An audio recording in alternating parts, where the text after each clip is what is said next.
Guys, welcome to my channel hello home. तो friends, आप सबका स्वागत है मेरे चैनल हेलो होम पे, जहां पर आपको मिलते हैं गार्डन से रिलेटेड वीडियोस, बहुत ढेर सारे प्लांट्स, बहुत ढेर सारे फ्लावर्स और उनकी सुंदरता। तो जैसा कि अभी का जो समय है वो है गर्मियों का, और आप सब जानते हैं टेम्परेचर 40 से अबव जा रहा है। 40 से अबव वो टेम्परेचर होता है जहां हम बाहर निकलते हैं तो खुद ही धूप में झुलसने लग जाते हैं। थोड़ी देर की धूप हमें बर्दाश्त नहीं होती है, लेकिन वहीं पर हमारी जो प्लांट्स हैं वो पूरी गर्मी में, पूरे धूप में, पूरे दिन की सनलाइट में ऐसे ही रहते हैं। तो आप कहेंगे ये कौन सी नई बात है, ये तो सदियों से चलता आ रहा है। हमारे प्लांट्स हमेशा ही धूप में रहते हैं और उन्हीं से उनको ताकत मिलती है। बिल्कुल सही, लेकिन जब हम पॉट में गार्डनिंग करते हैं, टेरेस पे गार्डनिंग करते हैं, तो वहां पर ये बातें थोड़ी सी अलग हो जाती हैं। तो हम थोड़ा सा अलग चलकर काम कर रहे हैं, तो थोड़ा सा अलग उनके लिए केयर भी तो करना होगा ना। जी हाँ, बिल्कुल करना होगा। तो आज के वीडियो में सिंपल से 4 स्टेप्स बताऊंगी, 4 ऐसे काम बताऊंगी जिसके जरिए आप अपने प्लांट को सही केयर दे सकते हैं, और सही केयर देने के बाद आपके प्लांट आपके साथ बने रहेंगे।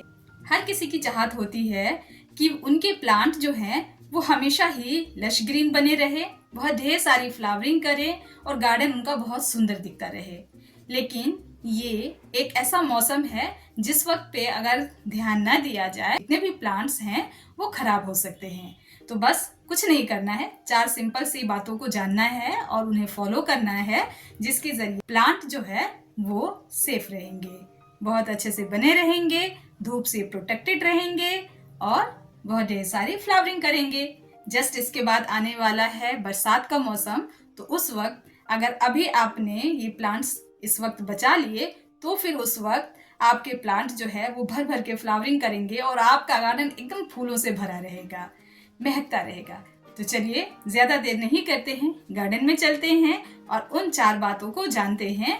तो हम आ पहुंचे हैं हमारे गार्डन में और उस क्वेश्चन का आंसर जानते हैं जो सभी के मन में चल रहा है कि गर्मियों में प्लांट्स को कैसे बचाया जाए। तो सबसे पहले एक झलक देखें मेरे गार्डन का। अभी बहुत अच्छे से फ्लावर्स जो ब्लूम हो रहे हैं, जो समर फ्लावर्स हैं, और वो सारे अच्छे से ब्लूम कर रहे हैं। अब बात करते हैं कि देखिए जैसे ये प्लांट है कैसे मुरझाया हुआ है, और ये गुड़हल का बड़ा प्लांट है और इसमें अभी पानी नहीं डला है। चलिए साथ ही मैं आपको बताती हूँ कि अभी जो इसमें पानी नहीं डला है और ये प्लांट मुरझाया हुआ है तो वक्त क्या हो रहा है। तो देखिए अभी बज रहा है 9:30। इस वक्त 9:30 बज रहा है और 9:30 बजे प्लांट की ये हालत है। तो आप समझ सकते हैं किस तरह से अभी जो धूप है कितनी तेज होने लग गई है। आप बाहर का एटमॉस्फेयर देखेंगे तो देखिए कितना ज़्यादा जो है 9:30 बजे ही एकदम ऐसे दोपहर जैसा लग रहा है कि दोपहर की धूप एकदम चढ़ाई हो। और हमारे जो उधर वाले प्लांट हैं वो कैसे हैं, और यहाँ पर आप देख रहे हैं हमारे प्लांट्स जो कि फ्लावरिंग कर रहे हैं। देखिए ये प्लांट भी मुरझाया हुआ है। तो प्लांट्स को बचाने की कोशिश में सबसे पहला जो आंसर मिलता है, सबसे पहला जो तरीका है, जो टिप्स है, वो है इस तरह से ग्रीन शेड का यूज़ करना। पिछले साल जब मैंने इस ग्रीन शेड को यूज़ नहीं किया था तो बहुत नुकसान उठाया था। अंतर आप खुद समझ पा रहे हैं, जहाँ पर धूप है वहाँ पर क्या हालत है और जहाँ पर छाया है वहाँ पर कैसा है। इधर देखिए मैंने धूप में रखे हैं जो प्लांट्स जो अभी जिनको बहुत ज़्यादा धूप की ज़रूरत पड़ती है, और इधर की साइड रखा हुआ है वो प्लांट जिस पे शाम को धूप आती है और इन दोनों साइड पे धूप कम आती है। तो मैंने ऐसे प्लांट्स रखे हैं जिन्हें सिर्फ बचाने की कोशिश की जा रही है, जैसे कैलेंचो वगैरह हो गया। तो इस तरह से सबसे पहला हमें काम करना है, ग्रीन शेड का यूज़ करना है जिससे हमारे प्लांट्स बच जाएं। ये सबसे महत्वपूर्ण टिप्स है। आते हैं दूसरे टिप्स पे कि हम चाहते हैं हमारे गार्डन में समर में भी बहुत ढेर सारे फ्लावर्स खिलता रहे, तो उसके लिए हमें फर्टिलाइज़र की ज़रूरत भी पड़ती है। तो फर्टिलाइज़र समर में कुछ ऐसा होना चाहिए जो प्लांट्स के लिए शरबत का काम करे। तो देखिए ये जो है ये है सभी किचन वेस्ट के पेस्ट, और इस पेस्ट में जो है बीट रूट का छिलका, प्याज का, केले का, इन सब का छिलका है, आलू का छिलका है। तो ये सारी चीज़ों को मैंने मिक्सी में इसे इस तरह से ब्लेंड कर लिया है, पीस लिया है और अब मैं इन्हें छान रही हूँ जिससे इनका जूस निकल रहा है।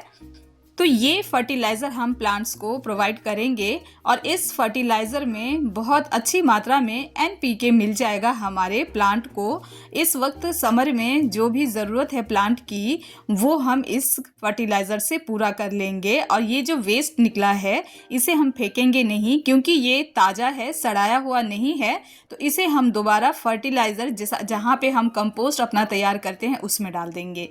देखिए इस तरह से करीब 2 लीटर के आसपास ये हमारा अर्क तैयार हुआ है। ये जो फर्टिलाइज़र है वो जूस है वो तैयार हुआ है हमारे प्लांट्स के लिए और ये बहुत ही ठंडा फर्टिलाइज़र बना है हमारे प्लांट के लिए। इस 2 लीटर को हम इस 20 लीटर पानी में मिक्स करेंगे और इस तरह से हमारा 20 लीटर जो हमारा फर्टिलाइज़र है वो तैयार हो गया है। तो इस तरह से फर्टिलाइज़र आप अपने प्लांट को दें। फर्टिलाइज़र भी अच्छा होना चाहिए, उसमें कोई फंगस नहीं होना चाहिए।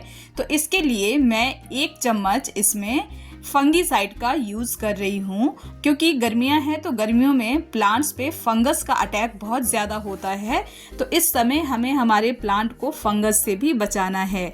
तो मैंने इसमें फंगीसाइड भी डाल दिया है। अब हमारे प्लांट को फंगस से बचाने का टोटका भी मिल गया और साथ ही फर्टिलाइज़र भी मिल गया, जिससे प्लांट बूस्ट हो पाएंगे अपने इस शरबत को पीकर। तो आप इस शरबत को, इस ठंडी खाद को अपने हर फ्लावर प्लांट में डाल सकते हैं, चाहे वो कोई बड़ा हिबिस्कस का प्लांट हो या फिर कोई छोटा फ्लावरिंग प्लांट हो। तो जैसे आप ये देख रहे हैं मेरा ये बड़े वाला हिबिस्कस का प्लांट है।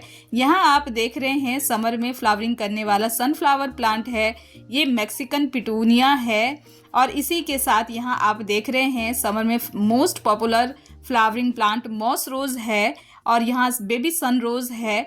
इन सभी प्लांट्स को आप, जैसे कि आपका करी प्लांट है इसे भी, ये मोरिंगा का प्लांट है इसे भी, तो सभी तरह के फ्लावरिंग फ्रूटिंग प्लांट में आप इस फर्टिलाइज़र को यूज़ कर सकते हैं। आते हैं तीसरे पॉइंट पे, तीसरे टिप्स पे, और जानते हैं वो तीसरा तरीका क्या है जिससे प्लांट को बचाया जा सके। ये जो मेथड है, ये जो टिप्स है, ये बहुत ज़रूरी है गर्मियों में, और ये है अपने प्लांट को शावरिंग करना, यानी कि प्लांट को नहलाना। जब आप प्लांट में पानी डालें तो कोशिश करें कि हर रोज़ ना सही तो दूसरे तीसरे रोज़ भी इस तरह से प्लांट को नहलाएं। अगर आप पाइप के ज़रिए नहला पाते हैं तो इस तरह से नहलाएं। आप पाइप के आगे एक आजकल बहुत अच्छा सा शावरिंग पॉइंट मिलता है वो भी लगा सकते हैं। और देखिए आप इस तरह से अडेनियम को नहलाने से बिल्कुल ना घबराएं। और इस तरह से अगर आपके पास पाइप नहीं है तो आप हाथों से भी, हाथों के ऊपर पानी को छिड़कते हुए, यानी कि प्लांट्स को बस आपने नहलाना है। तो इस तरह से जब आप प्लांट्स को नहलाएंगे तो आपका प्लांट जो है वो साइकोलॉजी खुश रहेगा और बहुत अच्छी ग्रोथ में रहेगा। अब बात करते हैं चौथे पॉइंट के बारे में, जो कि है मल्चिंग। मल्चिंग इसलिए ज़रूरी है कि जब धूप आती है प्लांट पे तो उसकी जो जड़ें हैं वो अंदर से ख़राब होने लगती हैं। तो आपने अपने प्लांट की जड़ों को बचाने के लिए इस तरह से मल्चिंग करना है। मल्चिंग के यहाँ पर मैं 3 तरीके बताऊंगी, जिसमें पहला तरीका है इस तरह से आप नारियल का कोई छिलका है या कोकोपीट है तो आप उसे इस तरह से ऊपर से कवर कर लें अपने प्लांट की जड़ों को। दूसरा तरीका है दियों से मल्चिंग करना। तो दियों से इस तरह से हम मल्चिंग करेंगे, दियों को इस तरीके से रखेंगे और इन दियों में हम पानी भर देंगे। पानी भर के हमने रख देना है और पानी भर के जब हम इसमें रखेंगे तो जब ठंडी हवा आएगी तो इस पानी के ज़रिए प्लांट को ठंडक भरी हवा मिलेगी, जिससे साइकोलॉजी प्लांट बहुत खुश रहेगा और हेल्दी ग्रोथ करेगा। साथ ही ये मिट्टी के होते हैं तो हमारे प्लांट की जड़ों को कोई नुकसान नहीं पहुंचेगा। तीसरा तरीका है ये सूखे पत्ते, टोटली सूखे पत्ते वेस्ट, इनसे आप प्लांट की जड़ों को कवर कर दें और इस तरीके की मल्चिंग को आप यूज़ कर सकते हैं। हाँ, एक चीज़ का आपने ख्याल रखना है कि अगर आपने ग्रीन शेड लगाया हुआ है तो वहाँ पर इस तरीके को अगर आप यूज़ नहीं करते हैं तब भी आपका प्लांट सेफ रहेगा। लेकिन अगर आपका प्लांट पूरी तरह से ओपन है, आपने ग्रीन शेड का यूज़ नहीं किया हुआ है, तो वहाँ पर आप इन तीनों मल्चिंग को यूज़ कीजिए और आपके प्लांट हेल्दी रहेंगे। आपने देखे 4 वो तरीके, वो प्रोटेक्टिव टिप्स जिससे आप अपने प्लांट को सेफ रख सकते हैं, प्रोटेक्ट कर सकते हैं धूप से। तो बस इन 4 टिप्स को फॉलो करिए और आपके गार्डन में भी बहुत अच्छे से फ्लावरिंग प्लांट्स जो हैं वो अगले सीज़न तक टिके रहेंगे और अगले सीज़न आने पर बहुत अच्छे से फ्लावरिंग भी करेंगे। मेरे गार्डन में आप देख रहे हैं बहुत अच्छे से अभी फ्लावरिंग चल रही है, क्योंकि मैं इन 4 तरीकों पर फोकस करके चल रही हूँ। आई होप ये वीडियो आपको इन्फॉर्मेटिव लगी होगी। वीडियो पसंद आया हो तो वीडियो को लाइक एंड शेयर करें। साथ ही साथ मेरे चैनल को सब्सक्राइब कर लें विद बेल नोटिफिकेशन, ताकि आगे आने वाली सभी वीडियो आपको मिल सके। वीडियो को एंड तक देखने के लिए थैंक यू फ्रेंड्स।